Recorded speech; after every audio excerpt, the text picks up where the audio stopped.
Mary Jane. I love how you say my name. We have doubts, we have tears without clout. It appears in the clouds. I am near and I'm proud to be here. Outstanding in the mirror, it's about to be clear how I'm ending this year. Hope I'm sounding sincere. How can I now deny? Wanna try? Go walk through the forest, you'll be mountain high. How can I now deny? Wanna try? One pull of the trees, you'll be mountain. Yo, another episode of Ganja Hoops, the podcast. We're gonna talk about the movie. Why are we going to talk about the movie? Because I have another Ganja Hoop NFT owner here. Yes, sir. Good And- evening. Good evening. Make some noise for Aljan, yo! A.K.A. Arab. What's up? Good evening po sa inyong lahat. What's up, kapatid? Nagkita na naman kami ni Kuya Mike. Yes, yes. Halos mag-isang taon lang nga rin yung huling kita natin, Kuya Mike. Ano, isang taon na huling kita natin. Ay, yung huling kita. Yung huling event Nakita lang natin kita na... nung isang araw eh. Ano ka ba? yung event natin ng kalendaryo. Mismo. Yan, hindi ko makakalimutan yun. Halos mag-isang taon na, October 22. Oh, 21. Dito natin ginanap sa... Barangay Socorro. Yun yung- Dito ka ba talaga lumaki? Yes, dito. Dito sa Murphy, Cubao. Kaya pala Cubao Burger Dealer Yes po. ang napili mong pangalan ng iyong tindahan. Paano mo nahiligan yung itong business ng paggagawa ng burgers? Kaya Mike, nagsimula ako, pandemic days rin, ganyan. Parang, wala akong maisip na ibang itinda, parang hindi naman pwede magtinda ng damit. Wala naman pambili yung mga tao ng damit. Hindi mo sasabi yun ha. Kumbaga- Kasi pumutok din ang high minds sa pandemya. Opo, pero para sa akin yung sa community ko, sa Ah. yung mga maaari kong pagtindahan. Ah. Kaya naisip ko pagkain din. Ah. Ang dami, lagi ako ma-order ng pagkainan sa mga online, Facebook, hanggang sa gumawa ako ng sarili kong burger. Tapos yung original quarter pound. Mm. Nagtimpla ako ng 1 kilo, 2. Tapos pinapakain ko lang sa mga tropa. Mga, testing nyo to. Titinda ko yan. Basta titinda ko yan sa susunod Ganun. Tapos yun, kaya may tuloy-tuloy na. Biro mo sa pagtuloy-tuloy mo, sa pag-umpisa mo, dati-dati, itong iyong napaka-munting, humble at successful na shop ay mataas ng Yan nga po. bubong, Sa- ang ceiling. Anong ibig sabihin nun? Literal, nag-upgrade. Damn! Salamat sa owner ng building na to. Ah, Tinulungan niya tayo. Ako lalo, dito sa spot ko dito. Pinaganda niya. so basically, ilang taon na tayong nakatayo? Mag-aapat na taon na rin. Yes, mga 3 years po. Lupit, hindi madali ang magtayo ng isang business at lalo na mag-maintain. Kaya palakpakan natin ang business na ito. Si Aljan. Thank you, Lord! Thank you sa lahat! That's right. Lalo That's sa right. Cubao, community, lahat ng mga tropa dyan. Mahal na mahal mo talaga ang Cubao. Yan ba, kung paano mo na kilala si Gerald ba to? Yung kwento nga nito, 2013, Oh, yung panahon ng Araneta Dreams, kaya Mike, yes. yun, dun ko unang nakita si Gerald Bato at si Mike Swift. Oh, Jayhan, yun. Pumunta ako mag-isa nun sa Expo. Sunugan kasi yun eh. Yes. Basta yung linya, di ko makakalimutan dun, yung walang lugaw sa McDo. Kasi yun. kay Shernan. Yeah. Tapos, Unang laban ni Shernan. yeah. Sa Sunugan Kalye. Tapos, dun na, nung nakita ako si Gerald Bato, piniprestylan niya yung mga bano dun, lahat ng mga nasa gutter, Oo, habang nag-skate. Tapos, parang na-culture, na ako, kasi palos mga first time ko pa lang nun, 3rd year high school lang ata ako. Tapos nakita ko na yung band, Mike Sip, Araneta Dreams. Kilala na kita nun kay Mike. Siyempre, nakikita na po kita sa internet, yun. Tapos, doon ko nga nagsimula yung gusto kong maging pangarap yung magkaroon ng L3. Yes, sobrang laking nun hanggang ngayon. Pangarap ko, alam niyo, asawa ko yun. Parang. Ay, tutuparin natin yan. Kasi kaya Mike, parang, Kaya mo yan. sabi ko, pag ganyan yung kotse ko, yung banda, tapos nandyan yung brand ko, Oh. Katulad ngayon, may Cubao Burger na. Cubao Burger, sasakay yung kasama ko dyan kahit hindi ako naka-sports car. Parang gano'n. Ilang burger ka na lang. Alam mo, sa totoo lang, na, sobra. ngayon may na-trigger sa idea ng binubuo natin sa Meta Hoops na si Otto mismo, pwede natin gawin yung dream na L3 niya sa NFT. Ilabas natin, maging form na, maging susi na maabot mo yung dream mo at magamit din natin yun sa loob ng Metaverse sa future. So, ganun Yes, pa man, yes. titingnan natin kung gagana sa mga collectors dyan ng digital art. Meta Hoops collection is the shit. So, ang iyong court na napili sa aming ginagawa ay Red Bull Court. yes. So, kinonekta mo siya sa meat, sa red meat. Ngayon, nakabenta na tayo ng burger sa iyong court. Ano ba ang iyong nakikitang posible pa sa mga ginagawa natin sa Web3, sa NFT ng Meta Hoops, at saka sa Ganja Hoops na NFT? Sa Meta Hoops, Kuya Mike, ang mga possible, maglalabas pa kami dyan ng mga iba't iba pang burger. Yan, siguro mga instrument, yan, at mga palaro na mga basket din sa loob ng basketball court na to. Tsaka yung mga, dito ko re-release, yung mga art ko, ng mga matagal ka ng mga Yun! galing sa likod ng notebook. Yan! Ganyan. Yan na. Tapos sa Ganja Hoops, yun. Sobrang excited na eh. Alam mo Kuya Mike, pag alis mo dito ng last year, parang huling punta mo dito sa shop ha. Sabi ko, doon na nagkaroon, may Ganja Hoops, narinig ko na yung Ganja Hoops eh. Sabi ko, papaganda yung shop, parang baka susunod, madaanan man lang sa sa pelikula. Oo, Ay, madali yan. Tsaka biglang gagawa na maganon nga kayo lang. ng sariling inyo. Pinupost ko nga kayo. Papagandahin ko to. Sabi ko yung shop, para pagkabalik kay Mike, may maganda ng camera. Hey, community owned. Hey. Sa mga scriptwriters ng ating komunidad, huwag niyong intindihin na wala tayong camera para sa pampelikula. Meron na. Yes. Galingan niyo ang pagsusulat ng inyong mga scripts, inaanyaan. Ini-invite namin kayo na sumali doon. The more, the bigger the chance that we have for this to be even more successful, faster than pag hindi kayo nag-submit. Kaya baka sakali din kayo doon. Anong mga planong meron kang kasunod? Besides sa business, besides sa ito nga, paggabay sa kultura ng hip-hop at ng Cubao, ano pa ang di namin nalalaman tungkol sa'yo? Ito, Kuya Mike, nandun pa rin kami sa paghawak ng event, lalo dito sa Cubao at sa iba pang mga lugar. Dahil gusto namin mag-event para sa mga hip-hop, mga kaibigan dyan, mga tropa.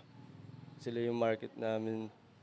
Tapos nagtitinda ng burger sa event na to. Kumbaga, kami yung host, kami yung titinda ng burger dito, drinks, ganyan. Tapos magsiset up ng lahat.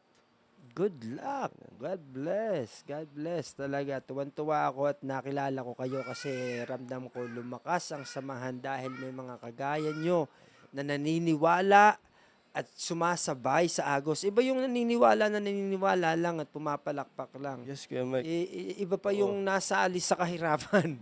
Kumbaga, iba yung nakikipagdigmaan, iba yung pakiramdam na ay nakikita din ng mga to yung nakikita naming possibilities.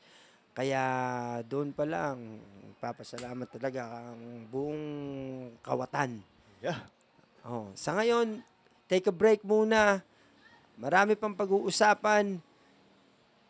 Check this out. Commercial real quick. Whoop, whoop. Yeah.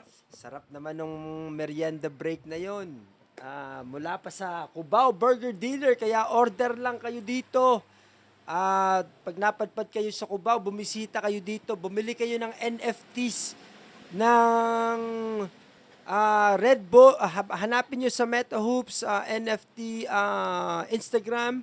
Makikita nyo yung kanilang NFTs. Pag bumili kayo nun, may kapalit dito na tunay na burgers at saka tray. Tray. Isa siyang tray na singlaki ng burger din. Ayun ang kakainin mo ng burger, Kuya Mike, kapag order ka. Ang ganda, special tray. Napaka-useful Special na tray. Dala namin siya. Makikita mo siya sa aming mga vlog, sa video, sa Mabuhay Maharlika sa Thailand. Yun. Nakaabot yun doon. Madami pang Thank you po. parating. Gusto kong pag-usapan yung pelikula dahil ito nga, yung podcast na ito ay paggabay sa mga owners ng NFTs na ito. At isa ka doon. So, una muna, anong pakiramdam ng isang owner ng NFT na to? Malaking ano din. Dahil owner ako ng isang movie. Tapos, idol ko yun eh. Si Mike Sip, ikaw, Kuya Mike. Diba? Baga, bata ako. 2013 yun eh. Diba? Idol lang kita nun eh.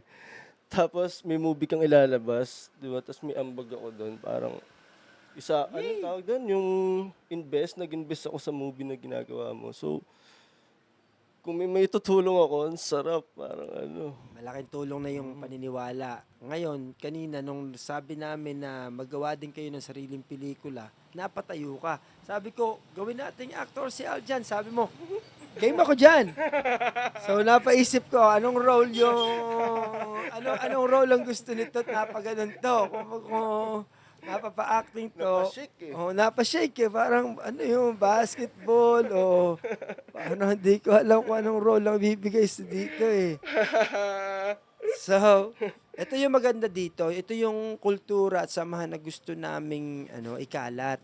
Yung, una-muna, walang mawawala sa pagiging unselfish siguro. Siguro pag magtira ka lang ng para sa iyo at wag bibigayin lahat na todo para sa iba, pero walang mawawala sa pagiging generous. At yung excitement mo na bumili ka na, gusto mo pang mag-ambag.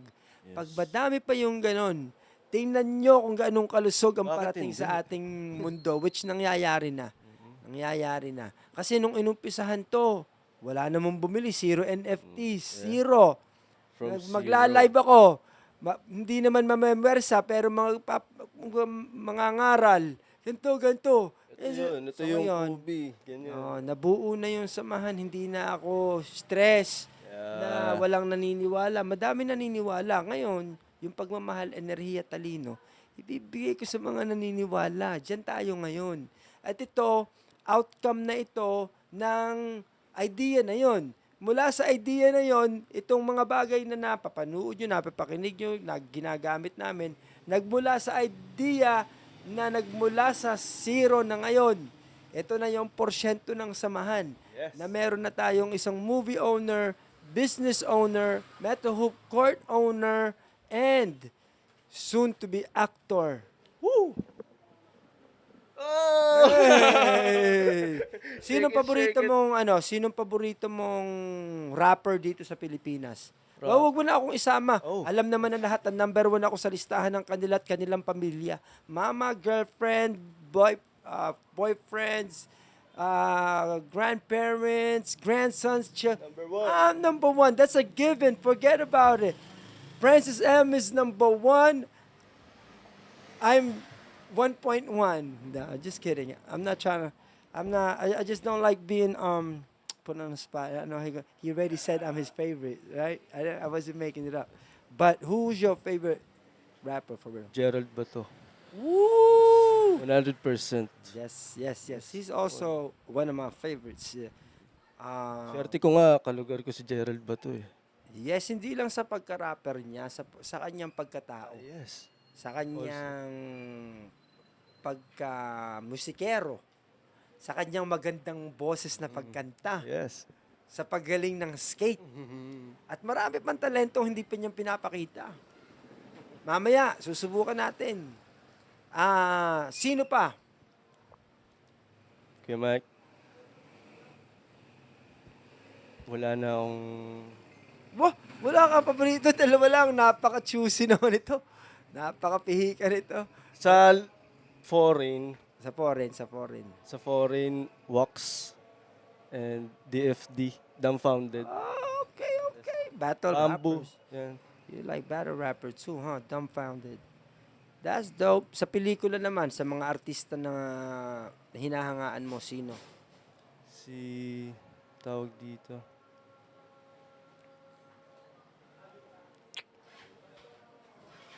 Robin Padilla. Senator! Artista, oo. Yes, ng yes, movie. yes. Yes. Robin Padilla, idol. Kung meron kang sunod na i-upgrade dito sa iyong tindahan, ano yon at ano yung i-upgrade mo? Mangyayari dito sa shop naming mumunti ay luluwag siya in next year sana. Itong space na to is magiging dine-in area na lang hanggang labas. Ooh. Ayun ang wish namin ngayon, ang goal namin. Tapos nasa loob ang kitchen. So luluwag yung area na to. So yung mga taong mapapadaan dito, mas maluwag na siyang tignan at madali nang pumasok. Yan. Yun! Abangan nyo ang aming pabalik-balik na pagpunta dito. Hindi namin tatantanan yung mga goals na sineset ng samahan. Kasi damay-damay yan. Pag sino mang mauna, hindi importante. Pag may nakauna at lumago ang kanyang business at dumami ang pera, may mauutangan na agad tayo. Kaya suporta sa isa't isa. Hindi ito sa unahan. Ito ay sa utangan. Yes! Madaling usapan, di ba? Basta babayad na mabilis. Yes. Magaan. Hindi. May motor. Ayun. Sino to? Parang na kayo namang motor nyo na. Joke lang. Baka naman sabihin nila cancel culture to si Mike. Ano ibig sabihin ng ginawa niyo yun? It's for you to guess and for me to know. Fuck that. This is it. Our podcast is over. We are out of here. Thank you, Al John. You are the best Bao Burger Dealer. Check out the information. Huwag kayong mawawala kasi ang next episode namin ay ito na, parating na. Yes. Enjoy. Bao Burger Dealer, Facebook, Instagram, YouTube. May kita nyo kami. Hanggang sa Waze. Yan, Google Maps. Thank you very Action! much.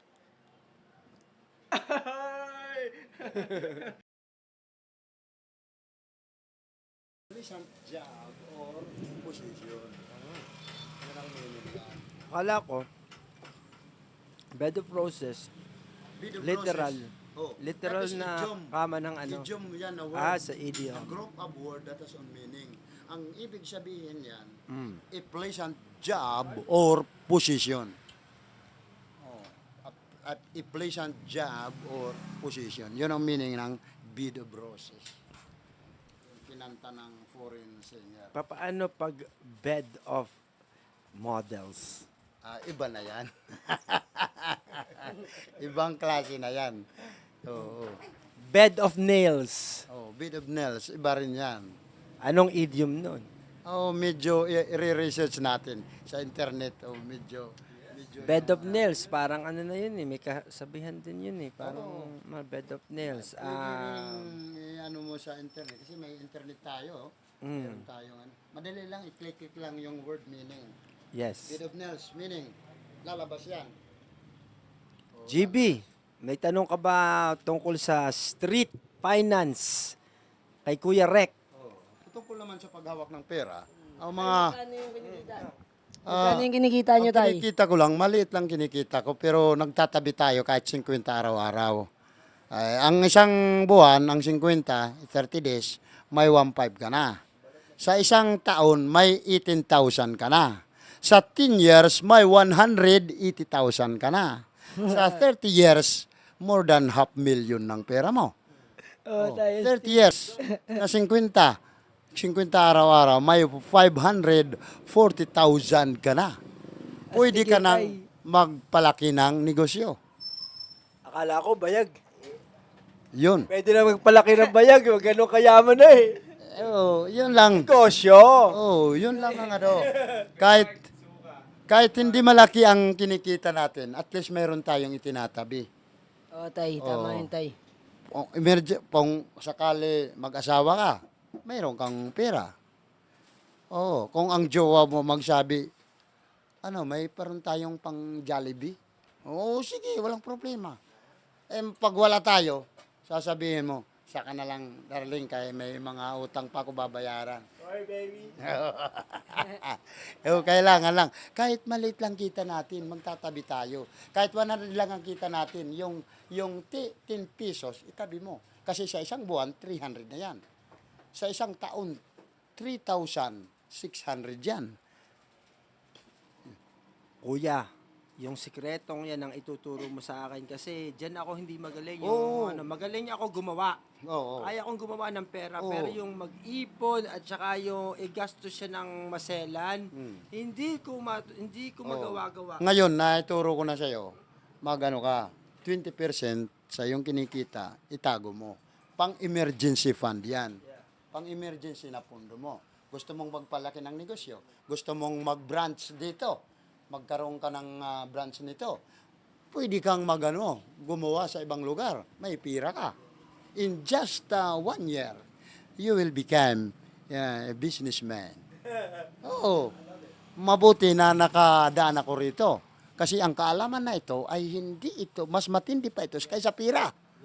So knowledge is power. Power is the ability to do, to act, or to accomplish something. That is the meaning of power, not kili-kili power. Huh? But the ability to do, to act, and to accomplish something. Where did you come from, bro? Yes, Hulog knowledge. ng langit. Oh, knowledge is power. So sabi dyan sa kasabihan, ang kaalaman ay isang kapangyarihan. Ang kapangyarihan ay may abilidad sa paggawa. Ha? Or to accomplish sa mga bagay. So, Yung balot nyo, baka madali ng mga bata do. Kaya Wala yan. importante, mag-ingat din. Parte ng pagiging matalino ay Oh. ang pag-iingat. tama. Ingat Be tayo careful. doon. Baka yung Be cautious. pinaghirapan Oh. na patong-patong additional na dahil sa magagaling ng pagbamath, Oh. hindi naman marunong magwardya. Oh. Nangyayari, kuya, di ba? Parte na yun Kasi ng... nakagwardya ka rin dyan. Yun lang. Yun ang maano ko sa inyo, mapapayo, mga kaibigan.